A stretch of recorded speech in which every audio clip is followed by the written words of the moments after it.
1998 में ईद कैसे मनाई जाती थी। इतनी खूबसूरत यादें मेरे पास सेव हैं। आज मैं वो सारी यादें आपके साथ शेयर करूंगी। अस्सलाम वालेकुम माय यूट्यूब फैमिली, कैसी मेरी प्यारी प्यारी बहनें बेटियां, जा रही खुशियाँ आबाद रहें। अल्लाह पाक सबके नसीब अच्छे करे और किसी के सबके मेरी बेटियों के नसीब भी अच्छे हों। आज की वीडियो में आपके साथ अपनी शादी की और अपनी जो है ना 1998 की ईद कैसे मनाई जाती थी, एक खूबसूरत यादें हैं मेरे पास जो सेव हैं। तो मैंने टिकटॉक पे देखा, एक आदमी जो है वो अपने बता रहा था कि हम लोग उस दौर की पैदाइश हैं जब ईद कार्ड दिए जाते थे। तो फ़ौरन मुझे ख्याल आया कि मैंने तो अपनी ईद कार्ड और डायरी इतनी संभाल के रखी हुई हैं, तो क्यों ना मैं अपनी वाइटी फैमिली के साथ शेयर करूं। तो जी जनाब, 20 साल पहले मेरी शादी हुई थी और शादी से पहले मैंने ये डायरी भी बनाई थी और शादी से पहले ये ईद कार्ड मैंने अपने हस्बैंड को दिया था गिफ्ट में। और मेरे हस्बैंड ने जो मेरे लेटर थे और मेरे जो दिए हुए ईद कार्ड थे गिफ्ट, उन्होंने संभाल के रखे हुए थे। और शादी के बाद उन्होंने मुझे जब वो वापस किए तो आगे से मैंने उन्हें संभाल के रख दिया। और ये वो डायरी है जो शादी से पहले मैंने अपने हस्बैंड को गिफ्ट की थी। और इसमें इसके अलावा मेरे पास अपने हस्बैंड के लव लेटर्स भी काफ़ी ज़्यादा पड़े हुए हैं, मेरे भी हैं। और वो पूरा एक बैग है, मैं आगे आपके साथ शेयर करती जाती हूँ, आप लोग देखिएगा। पढ़ के तो नहीं सुना सकती, इंशाल्लाह अगर आप लोगों की फरमाइश हुई, ख्वाहिश हुई और वीडियो अच्छी आगे गई और मेरा चैनल मोनेटाइज हो गया तो इंशाल्लाह एक एक लव लेटर पढ़ के सुनाया करूँगी आपको। बहुत सारे हैं, बैग भर के रखा हुआ है मैंने। नहीं इतना ज़्यादा भी नहीं है, लेकिन छोटा सा बैग है, उसमें काफ़ी सारे हैं। जो मेरे हस्बैंड ने संभाल के रखे वही मेरे पास हैं। मेरे वाले जो थे मेरे हस्बैंड ने जो मुझे दिए थे उनमें से एक दो थोड़े से हैं, वो भी मैंने रखे हुए थे, वो भी बीच में संभाल के रखे हुए हैं। अच्छा, 1998 में ईद कैसे मनाई जाती है। यकीन करें इतना खूबसूरत दौर था, इतना प्यारा ज़माना था। मेरा बचपन मुझे बहुत अच्छे तरीके से याद है। हम लोग रहते तो कोयटा थे और फूफियाँ मेरी जो जितनी भी हैं दादियाल वाले, वो यहाँ गाँव में चकवाल में होते थे और हम लोग कोयटा शहर हुआ करते थे। और वहाँ से मेरे अब्बू जो है ना ईद कार्ड अपनी बहनों की तरफ भेजा करते थे। और फिर यहाँ पे आके भी हम लोग बाकायदा ईद पे 200-300 रुपये लगा के, उस टाइम पे 10 रुपये मिला करते थे, मुश्किल से ईदी ना 5 रुपये 10 रुपये मिला करते थे और वो बहुत ज़्यादा लगते थे हमें और उनकी वैल्यू काफ़ी ज़्यादा थी। और उन पैसों से हम लोग पैसे जमा करके ईद कार्ड खरीदने और सब दोस्तों को ईद कार्ड देने। और स्पेशल तौर पे जब मेरा निकाह हो गया था मेरे हस्बैंड से, मेरे कज़न से, मेरे फूफू के बेटे हैं मेरे शौहर, तो मैं स्पेशल इन्हें भी ईद कार्ड देती थी और वो मुझे देते थे। और मेरी बाकी की दोस्तें जितनी मुझे ईद कार्ड देती थी वो सारे ईद कार्ड पहले संभाल के रखती थी, फिर उनकी कटिंग करती थी और कटिंग करके उन्हें मैंने ये डायरी ली थी, इस डायरी में मैं लगा देती थी। और फिर इसमें कुछ शायरी मैंने खुद की, कुछ शेर व शायरी मैंने लिखी थी, कुछ मेरे हस्बैंड ने लिखी थी और कुछ थोड़ी सी मेरी दोस्तों ने लिखी थी, अपनी फ्रेंड्स को देती थी, वो भी बीच में शायरी लिख के देती थी। और ऐसी कोई शायरी, गंदी शायरी भी नहीं होती थी कि हम किसी दोस्त को अपनी को नहीं दिखा सकते थे। उसके बाद मैंने अपनी शादी के बाद जो है ना अपनी खूबसूरत यादें, मेरी आदत हुआ करती थी, उस टाइम फ़ोन तो होते नहीं थे, ठीक है, और टच वाले कोई फ़ोन नहीं था, कोई सिलसिला नहीं था। तो मैं रात के वक्त अपने दिन भर की पूरी रूटीन इस डायरी में लिखा करती थी। और इस डायरी को आज जब मैंने खोला है तो यकीन करें मैं तो अपनी ना शादी की एनिवर्सरी की डेट भी भूल चुकी थी। डायरी में देख के मुझे याद आया तो फिर मैंने अपनी बेटी को बताया कि हमारी तो जो है ना शादी की डेट्स ये थी। और शुक्र है उस टाइम पे मैंने डायरी लिखा करती थी और डायरी में मैंने सब कुछ लिख रखा था।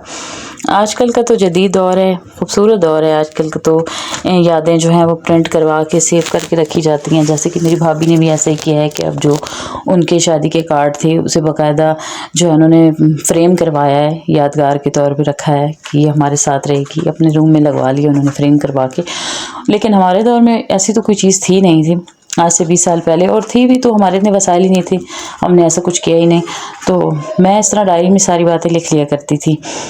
अच्छा चलें, अब मैं आपके साथ अपने बचपन की बातें शेयर करती हूँ कि हम बचपन में मैं कैसे ईद मनाया करती थी, हमारी ईद पर क्या होता था। मैं जब अम्मी कहती हैं, अम्मी बताती हैं, जब मैं पैदा हुई थी तो अब्बू मेरे का इतना कोई ख़ास कारोबार नहीं था। मेरे अब्बू ने 8 जमातें पढ़ी थी, लेकिन यहाँ वहाँ जहाँ कहीं कच्ची नौकरी मिलती थी वही कर लेते थे। फिर अचानक मेरे अब्बू को मेरे अब्बू के अपने भांजे जो थे ना, वो कोयटा में पुलिस में जॉब करते थे। उन्होंने मेरे अब्बू को कोयटा बुलवा लिया, कहा कि यहाँ आओ मैं तुम्हारी नौकरी लगवाऊँगा। मेरे अब्बू कोयटा आए लेकिन उनकी नौकरी पुलिस में नहीं लगी। वहाँ पर कोयटा में ही उनकी एक और मतलब इसी तरह कच्ची सी नौकरी लग गई।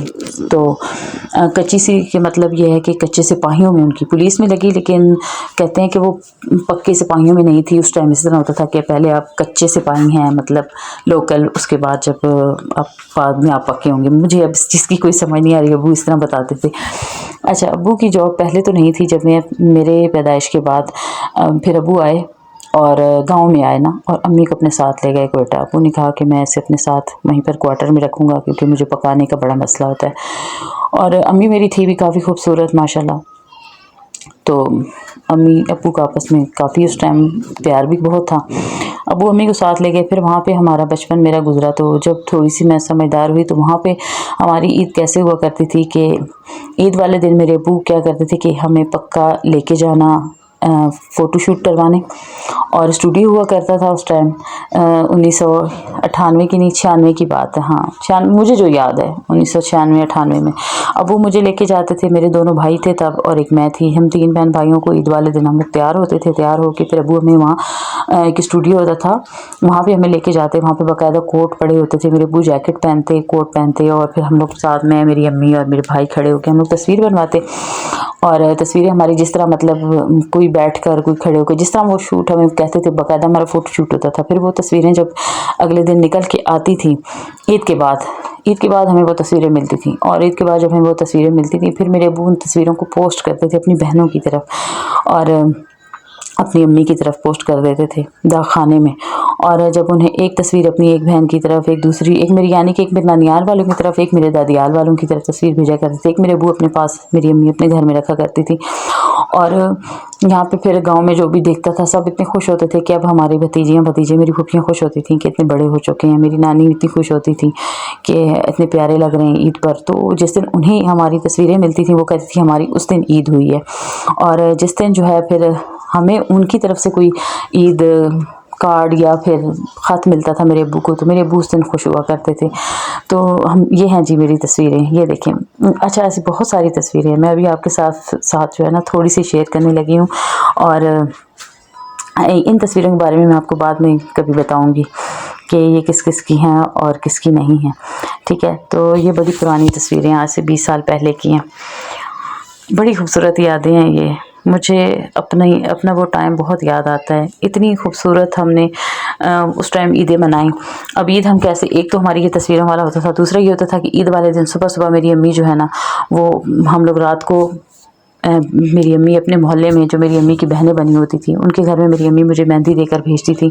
वो रात को मुझे मेहंदी लगाया करती थी और मेहंदी लगवा के फिर मेरे अब्बू मुझे जो है वापस मुझे लेने के लिए आते थे। और जब मुझे घर वापस लाया जाता था तो अम्मी रात को ही मेरे हाथों पर सरसों का तेल लगा देती थी कि इससे रंग जो है पक्का होता है और अच्छा आता है। फिर सुबह के वक्त उठ के हाथ धोते ही मेरी अम्मू ने सवैयाँ पका के रखी होती थी मेरी अम्मी ने और वो मुझे डिश में डाल के देती थी सारे मोहल्ले वालों के लिए। सुबह फिर मैं सबके घरों में नॉक करती थी दरवाज़ा सबके घरों में जाके उनको सवैयाँ पकड़ानी। और फिर वो आंटियाँ बड़े प्यार से पूछती थी।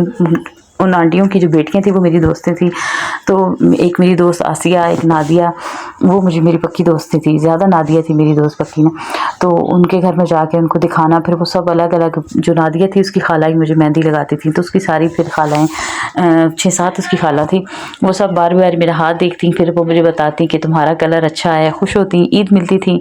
और फिर उनके घर से इसी तरह हमारे घर में सवैयाँ आया करती थी। फिर दिन के वक्त हम लोग तैयार होके फिर सब दोस्तों के घर में पूरे मोहल्ले में जाना और सब आंटियों ने बड़े प्यार से घर में बिठाना खाने पीने के लिए कुछ ना कुछ देना। और फिर शाम के वक्त हम लोग अपनी अम्मी के साथ और अब्बू के साथ पार्क में जाया करते थे घूमने। तब कोयटा में होता था अस्करी पार्क वहाँ हम लोग जाते थे। एक लियाकत पार्क था एक अस्करी पार्क था। और लियाकत पार्क में भी हम लोग पैदल जाया करती थी क्योंकि घर के करीब था। और अस्करी पार्क में हम लोग जो है ना किसी सुजुकी पर गाड़ी पे मेरी अम्मी की जो थी ना उनको भी मोहल्ले वाली जो उनकी दोस्त थी यानी जो मेरी दोस्त थी नादिया उसकी अम्मी मेरी अम्मी की दोस्त थी। तो मिलके वहाँ पार्क में जाया करती थी। और पार्क में अपनी तरफ घर से कुछ ना कुछ पका के लेके जाना मेरी अम्मी ने।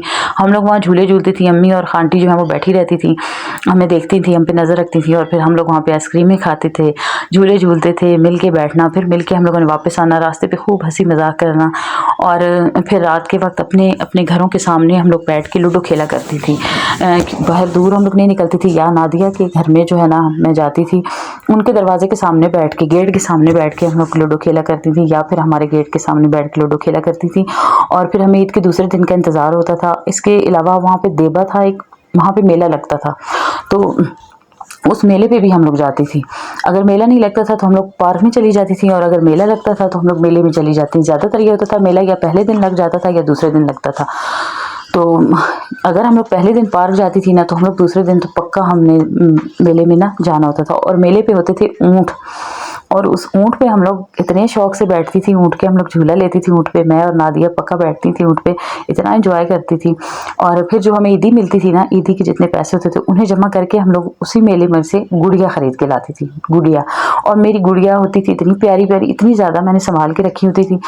और फिर जो हमसे पूछता था कि ईदी के पैसों का क्या किया, तो हम उन्हें बताती थी कि हमने जी ईद के पैसों से हमने गुड़िया खरीदी है और ये हम गुड़िया लेके आई हैं। एक दूसरे को दिखाना, इतना एंजॉय करती थी, इतना खूबसूरत टाइम था वो, इतना अच्छा बचपन था। और किसी का कोई डर खौफ नहीं था। ये नहीं होता था कि अब हम लोग अकेले जा रही हैं तो हमें कोई छेड़ेगा या हमें कोई कुछ हो जाएगा या किसी की गंदी निगाहें होंगी, कोई इस किस्म का डर नहीं था। इसी तरह मेरे हस्बैंड कहते हैं कि हम लोग क्या करते थे कि ईद वाले दिन जो है ना अपनी यहाँ पे जो गांव में होती थी ईद, तो मेरे हस्बैंड बताते हैं कि मेरी फूफियाँ जो हैं वो कहती हैं कि हम लोग जिस घर में बड़ा दरख्त होता था ना, उस घर में हम लोग रात को ही जाके रस्सी वगैरह दे आती थी और कहती थी कि यहाँ पे आप लोगों ने झूला बांधा है। और बड़े बुजुर्ग हमें बड़े प्यार से झूला बांध के देते थे।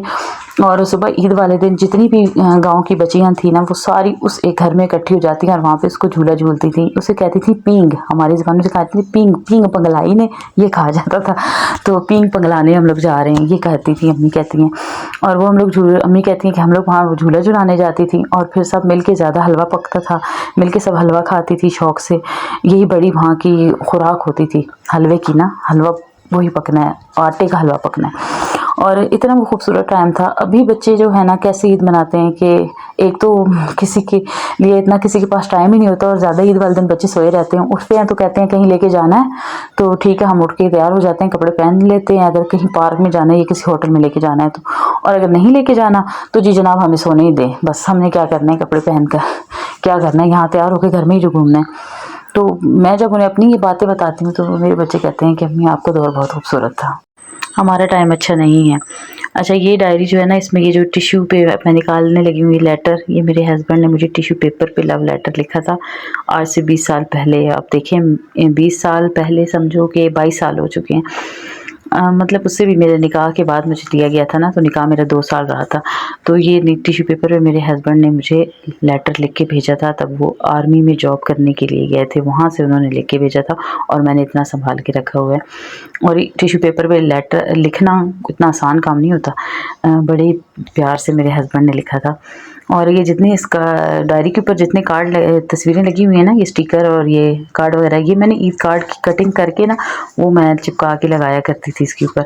ये डायरी मैंने बाकायदा अपने हस्बैंड को गिफ्ट देने के लिए तैयार की थी और उन्हें फिर एक ईद पे मैंने उन्हें गिफ्ट की थी और फिर मेरे हस्बैंड ने इसे संभाल के रखा हुआ था। इसी तरह फिर शादी के बाद उन्होंने ये सारी चीज़ें मुझे दे दी, कहते हैं कि अब ये तुम संभाल के रखो, तुमने दी थी मुझे तो इसलिए मैंने संभाल के रखी। और फिर मैंने अभी अपने हस्बैंड के काफ़ी सारे लेटर भी संभाल के रखे हुए थे, वो सारे अभी तक मेरे बैग में। अच्छा मैंने इस बैग को छुपा के पेटी में रखा हुआ था कि बच्चे ना देखें, बच्चों को ना पता चले।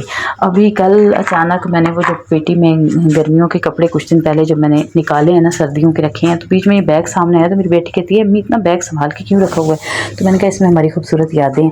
मेरी बेटी कहती है कि बेटा भी मेरा और बेटियाँ भी मेरी कहती हैं कि हमें दिखाएं। मैंने कहा नहीं आपको नहीं दिखाऊंगी, ये मेरे काम की हैं, बस मुझे दे दो। फिर मैंने निकाल के और चुपके से इसकी वीडियो बना ली और फिर बाकी चीज़ें मैंने संभाल के रख दी। ओके जी, अल्लाह हाफिज़। अच्छा जी, जाते जाते ना आपने वीडियो को लाइक और चैनल को सब्सक्राइब लाजमी करना है। आप मेरी अल्लाह से दुआ है कि मेरा चैनल मोनेटाइज हो जाए, मेरा वॉच टाइम जो है वो थोड़ा सा ही रहता है, कंप्लीट हो जाए। उसके बाद अगर चैनल मोनेटाइज हो गया ना तो इंशाल्लाह आपके साथ अपनी पूरी लव स्टोरी भी शेयर करूँगी, लव लेटर पढ़ के सुनाया करूँगी, आपको अपनी डायरी पढ़ के सुनाऊँगी। ये यादें मैं अपनी छोटी बेटी के लिए सेव कर रही हूँ, इसके लिए नहीं सेव कर रही कि लोगों को पता चले या मेरी बाबा हो या नहीं, इस चीज़ के लिए नहीं। मैं इसलिए सेव कर रही हूँ कि मेरी जो सबसे छोटी बेटी है ना, वो अभी माशाल्लाह से सिर्फ 1.5 साल की है। तो मुझे हर वक्त ये धड़का लगा रहता है कि जब वो जवान होगी तो पता नहीं मैं ज़िंदा होंगी कि नहीं होंगी, या मौत का क्या भरोसा है, किसी वक्त भी आ सकती है। तो मैं कहती हूँ कि चैनल के ज़रिए मेरी बेटी जो है ना मेरी बात भी, मेरी आवाज़ भी सुनेगी और अपना बचपन भी देख लेगी। तो ये चैनल इसलिए मैंने अपनी बेटी के नाम पे ही बनाया है, ये उसी के लिए है, तो इसलिए मैं इसमें सेव करती रहती हूँ। बहरहाल मेरे पास बहुत अच्छी अपनी ज़िंदगी की बड़ी मज़ेदार किस्म की कहानी है, मैं आपके साथ शेयर करूँगी जैसे जैसे मुझे टाइम मिलेगा। ठीक है, तो इसी के साथ तो इजाज़त चाहती हूँ। ओके, अल्लाह हाफिज़।